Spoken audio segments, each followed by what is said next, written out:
to imagination universe. The scene was chaotic, filled with an angry mob shouting and clamoring. Hugo could only hear a persistent ringing in his ears as he endured a barrage of kicks, stick beatings, and stones. He was bleeding heavily and in immense pain, desperately trying to shield his head with his hands. His friends Toka, Chidi, and Ken suffered the same brutal fate, mercilessly attacked by hundreds of enraged men. As Hugo's strength waned and he succumbed to the relentless assault, he started to wonder where things went wrong. All he wanted was what rightfully belonged to him. So why was this happening? Gradually, his consciousness faded away. Hugo was a university student with big dreams of becoming a famous musician. However, his parents, like many others, preferred the stability of traditional jobs and wanted him to finish his studies. Although he wasn't studying music, it didn't deter his passion. He had a dream to pursue, but dreams require money. To fund his studio sessions and beats, he took on various hustles. One of them involved being an affiliate marketer, selling items for store owners and making a profit. With his friendly and outgoing nature, he quickly gained new customers and built strong relationships. However, his choice of friends wasn't always the best. As a budding musician, he felt it necessary to be connected to the street culture, perhaps believing it would enhance his lyrics. Additionally, performing at clubs, parties, carnivals, and festivals required him to have some familiarity with those circles. His three closest friends, Toka, who shared the same musical ambitions with him, Ken, his childhood friend, and Chidi, his roommate inside the school's hostel, were his confidants. They vibed so well and helped each other with situations. Being kind and friendly, Hugo had a tendency to trust others naively. This led to an unfortunate encounter with a person named Light. While Light wasn't exactly a friend, he was someone familiar, the kind of person you recognize but don't really know well. He pretended to be a friend to take advantage of Hugo, which he successfully did. Light approached Hugo, desperately pleading to buy clothes and sneakers on credit for an upcoming party where he wanted to impress others. Against his better judgment, Hugo trusted Light despite the fact that someone willing to go into debt just for appearances is not someone worthy of trust. Light made promises, swearing on his life, his parents' lives, his grandparents, and even invoking God's name, that he would pay back immediately upon receiving his own payment. Hugo reasoned that since Light lived in the nearby area, he wouldn't simply disappear for a small sum. Hugo sold the clothes and sneakers on credit to Light, unknowingly setting off a chain of unfortunate events. Light exhibited traits common among debtors. Although his reasons for going into debt were unnecessary for his well-being, unlike most debtors, he shared the same mindset as many debtors when it came to repayment. Instead of promptly paying back when they have the means, they believe that the remaining money after repayment won't be enough to sustain them. So they continually postpone repayment, always hoping to accumulate more money, but this mentality perpetuates, and they never repay until they are pressured to do so.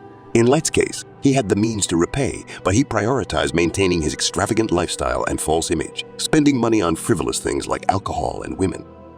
Moreover, Light perceived Hugo as an easy target due to his kind nature and calm demeanor. Every time Hugo inquired about the repayment, Light fabricated stories and excuses, constantly pushing back the timeline for payment. Hugo's suspicions about Light's excuses turned into certainty when he received a video showing Light enjoying himself at clubs surrounded by drinks and women.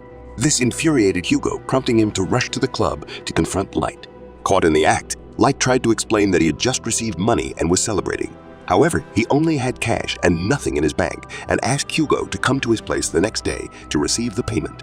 Hugo wanted to go to Light's house immediately, but Light pleaded with him, appealing to their friendship and asking Hugo not to embarrass him in front of the ladies he was trying to impress. Reluctantly, Hugo agreed not to be a cockblocker. The following day, after class, Hugo went to Light's house, but Light was nowhere to be found. Despite knocking repeatedly, there was no answer. The neighbor informed Hugo that Light hadn't been seen all day. Hugo waited for several hours in frustration before leaving, bitter and angry that he had fallen for Light's tricks once again. Upon returning to his hostel, Hugo's roommate, Chidi, noticed his visible anger and inquired about the situation. Hugo poured out his feelings of sadness and anger, sharing the whole story. Sensing his friend's distress, Chidi decided to take Hugo out to help him calm down. He also contacted their other friends, Toka and Ken, to join them for a conversation over drinks. During their gathering, Hugo's friends unanimously agreed that Light was taking advantage of his kindness and had no intention of repaying the debt, even if he had the means to do so. Light was now avoiding Hugo, making it clear he had no intention of fulfilling his promise. Drinking and discussing the situation, Toka suggested that the best time to catch Light was to go in the middle of the night and as a group to intimidate him into paying. To ensure their safety and Light's fear, he proposed they bring weapons as a deterrent, as Light was older and might choose to fight back. The group wanted to scare Light into paying, not engage in a physical altercation. It made sense. Toka knew where to obtain a weapon if needed. Since the school gates were locked at night, they decided to stay at Ken's hostel, which was located outside the school premises. From there, they would proceed to Light's location. The plan was set, and they decided to execute it on Thursday night since they had no lectures the following day. Reporting the issue to the police hadn't crossed Hugo's mind, as he was aware of the corruption within his country's police force. They never took up any case seriously except it was publicly known. For issues such as this, the reporter had to pay. No, bribe them to take up the case, and even then there was no assurance they do it diligently. They would take their time till it became too much of a hassle. Moreover, many police officers harbored resentment towards young individuals who seemed to have money, a nice car, or dressed in expensive attire, often assuming they were involved in fraudulent activities and were treated like criminals, even without proof. No, definitely not the police. But would have enduring the hassles of involving the police been better than how everything turned out? Toka took Hugo to one of his thug acquaintances and explained the situation to him. After offering a bribe, they managed to acquire a pistol. Hugo became frightened, expressing his reluctance to escalate the situation. However, Toka assured him that they wouldn't load the weapon, intending only to intimidate Light. Reluctantly, Hugo agreed and regained some composure. With everything in place, they proceeded to Ken's house on Thursday. Outside the school, in the town where Light resided, there was a figure named Louis, also known as Dragon, who served as the head of the Night Watchers or Vigilantes. Dragon sat by a campfire that night, his face devoid of joy or happiness. He harbored a deep hatred for robbers and thieves due to a traumatic experience he had endured. Several months prior, after a successful day of sales at his wholesale shop, Dragon brought home a substantial amount of money, unable to deposit it in the bank immediately. He celebrated with his wife. However, that night, masked and armed intruders broke into their house. It appeared as though they were aware of Dragon's recent earnings. He initially denied any knowledge of income, but the intruders resorted to violence, assaulting him until he revealed the money out of pain and fear. In a horrifying turn of events, they punished him for lying to them initially. In his presence, they brutally violated and ultimately shot his wife when she resisted. Dragon was left alone, traumatized and devastated by the loss of his beloved spouse. It ruined him. Unable to find justice through the police, Dragon abandoned his shop and devoted himself to seeking retribution. Struggling to locate the robbers responsible, he eventually joined the vigilante group and worked his way up to become its leader. Although they had never apprehended any robbers, their presence alone had deterred such crimes to some extent. However, that's not what Dragon wanted. He wanted vengeance in any way or form. Around midnight, Light quietly entered his apartment and settled into bed, seeking rest. After a few hours of sleep, he was awakened by a knock on his door. In a drowsy and fatigued state, he asked who it was, and a voice claiming to be his neighbor responded, stating they had something to give him. Wearily and unsuspecting, Light opened the door, only to be shocked by the presence of Toka, who promptly aimed a gun at him. Light instinctively raised his hands in fear as Hugo, Ken, and Chidi entered the room. Seeing Hugo, Light understood the reason for their visit. Trembling, he exclaimed, "Hugo, has it come to this? Over how much?" Angered, Hugo retorted that if the amount of money was insignificant, why hadn't Light simply repaid him? He questioned why Light had pushed him to this point and emphasized that he only wanted what was rightfully his. Hugo demanded Light to return his money so that he could leave. Light, trembling with fear, held onto a glimmer of hope that they wouldn't actually shoot him.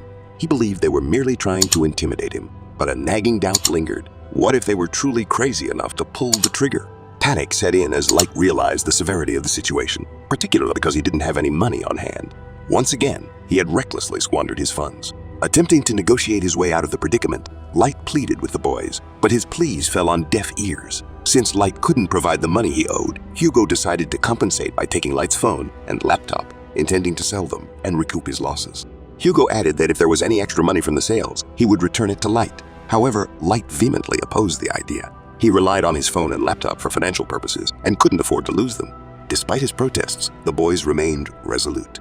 In a desperate attempt to prevent the loss of his laptop, Light ignored the gun pointed at him and engaged in a struggle with Hugo over the device. The struggle ensued for some time, but Light managed to overpower Hugo and push him toward his friends. Clad only in his boxer shorts and clutching his phone, he fled from the room. While Hugo was content with obtaining the laptop, his friends were furious and gave chase. The angry boys pursued Light, with Hugo holding the stolen laptop tightly. Realizing that they were still pursuing him, Light began screaming at the top of his lungs, alerting anyone within earshot that there were robbers in the vicinity. Dragon and his vigilante team heard Light's frantic screams, perceiving an opportunity to intervene. They dashed toward the source of the commotion, eventually encountering Light. Panting heavily, Light pointed in a direction and informed Dragon. that the robbers had already stolen his laptop. A frightened man in his underwear. His story seemed believable. The neighborhood began to stir as residents awakened to the chaos. Hearing Light's alarming screams, the boys sensed impending danger and decided to halt their pursuit, opting to flee instead. However, it was too late. Dragon had spotted them and gave chase. Their panicked flight likely made them appear even more suspicious, or perhaps waiting wouldn't have made a difference. Their credibility was already compromised. The boys soon found themselves cornered by Dragon, his team, and a group of incensed locals. Dragon noticed Hugo clutching the laptop, confirming Light's account. In their panic, the boys had forgotten to discard their weapons. They were now in a dire situation. Before they could offer an explanation, Dragon and his team swiftly aimed their rifles at the boys, demanding that they drop their weapons and the laptop.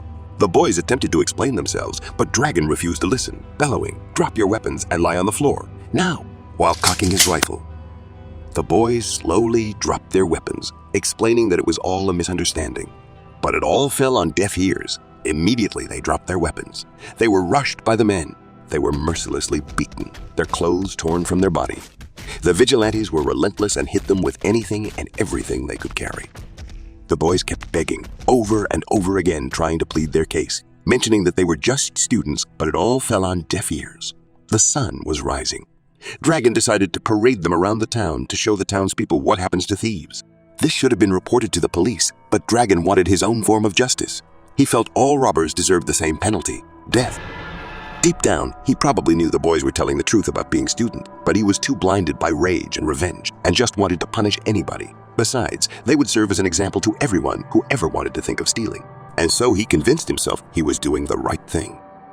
The boys were paraded around the town all morning, naked and heavily bruised. They begged with all their might and never stopped trying to explain in desperate hope that someone would listen to their cries, but no one listened. Onlookers watched with condemning eyes as they were tortured, disgraced, and beaten. Some even recorded with their phones. The onlookers were divided into two: those who believed the boys were getting what they deserved, and those who felt this was cruel and that the boys should be taken to the authorities. But both groups had something in common. They both did nothing to help or stop the cruelty, as long as I am not the one killing them with my own hands. This was the herd mentality of all who watched.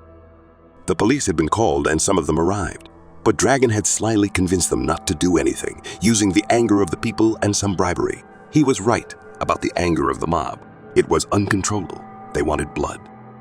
Ken's sister, Sarah, whose hostel was also located in the town, had heard about the thieves that were caught. At first, she felt it wasn't her concern, but as she was heading to class, she saw the parade. She saw her brother. She quickly ran towards the mob. Now it was her concern. She tried to break through, but what is a single woman versus a whole angry mob? She was pushed aside. She begged the police that were there to do something, anything, but they didn't. Sarah quickly called her parents in tears and told them, hoping they would listen to older people, but she didn't realize that they would have never arrived on time. The parade was done. The boys had been beaten and had no more strength.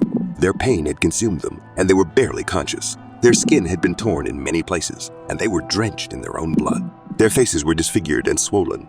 As a final act of rage, the mob set tires on their necks and poured petrol on them. Light, who had gone home to dress, had returned to see the parade and watched in unbelief the consequence of his lie. He was shaking as guilt was trying to consume him. He fought it off, blaming them, blaming Hugo. He convinced himself that he couldn't stop it. If he told the truth now, he would be killed in their place. He was too scared and ran away as soon as he saw what the mob was about to do.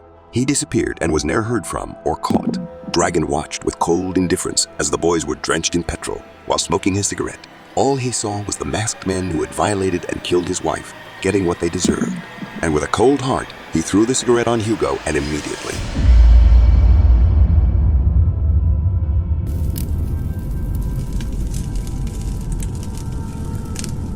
The sun had come up, but it was a dark day. The smoke had blocked the light and everyone saw it. The news became a nationwide knowledge. Then the police took it seriously. The students rioted. And with only a few minutes recorded video as evidence, suspects were arrested, including the police sergeant who had neglected his duty. Of these suspects, only Dragon, one of his companion and the police sergeant at the scene, were judged and sentenced to death. But the murderers were a lot more than three. The mob, the onlookers, and all the police who were present that day all killed the boys either by their actions or inactions. Thank you for watching, everyone. You can also share your horror, embarrassing, funny, unbelievable, and even fictional stories through Imagination Universe. More about that in the description below. Don't forget to like and subscribe. We are aiming for 1,000 subscribers